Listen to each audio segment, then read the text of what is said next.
Cuisiner, avant tout, c'est une passion, c'est quelque chose qu'on a envie de refaire chaque jour. On est, comme moi je le dis toujours aux clients, on est des marchands de bonheur.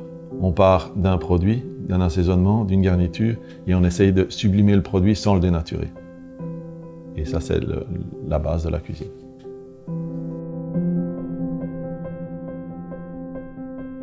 Alors, je suis très flatté d'être un des premiers ambassadeurs. On travaille avec le caviar belge depuis le tout début, je pense, de fin 2002, début 2003.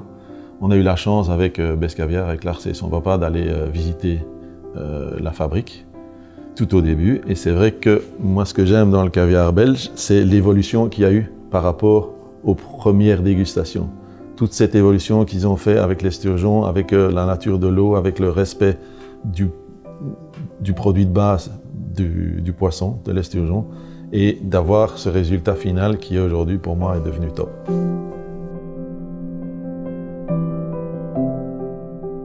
Alors c'est pas un plat qui au départ est une idée de mon beau-père qu'on a retravaillé ensemble juste avant qu'il me transmette sa toque, comme on dit dans le métier. C'est un plat à base de plates de Florenville qui sont juste écrasées à la fourchette avec un peu de beurre salé, qui sont disposés dans un cercle sur lequel on met toutes des petites crevettes grises épluchées main, j'insiste. Au centre, un peu de king crab mélangé avec un peu de beurre blanc. Le king crab pour ajouter un peu de texture. Le tout recouvert de caviar belge au citra et accompagné d'un beurre blanc aux huîtres et à la ciboulette.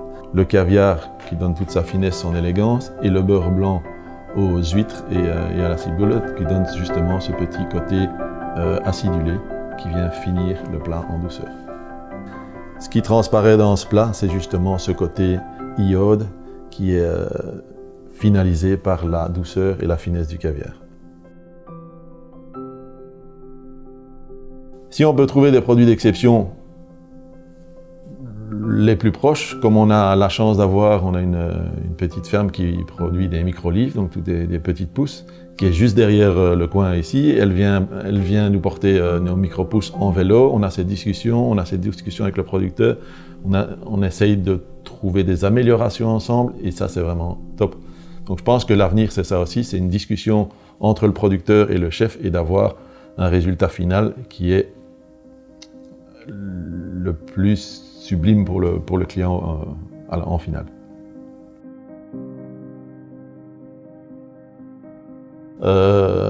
C'est parfois difficile à dire, c'est parfois en faisant des voyages, c'est parfois bêtement quand je fais du sport et je dis tiens voilà j'ai envie de travailler tel produit, je vais l'accorder avec tel mélange d'épices parce que j'aime beaucoup ça.